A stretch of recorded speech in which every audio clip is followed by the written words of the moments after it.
In this video, I'm going to show you how to change the hue in Photopea. Start by opening your Photopea project. Before applying any changes, it's important to know that Photopea allows you to change the hue of the entire image or just a specific subject. You can isolate subjects using selection tools like the lasso tool or magic wand tool from the left toolbar, but for this video, we will keep things simple and apply a general hue adjustment. To change the hue, go to the Layers panel on the right side of your screen and click on the New Adjustment Layer icon located at the bottom. From the menu that appears, select Hue/Saturation. A Properties panel will open on your screen. If it blocks your view, hold the Space key and move the canvas slightly so you can see everything clearly.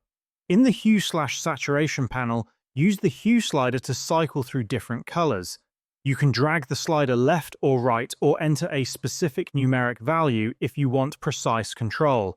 As you move the slider, you will see the colors of your image changing in real time.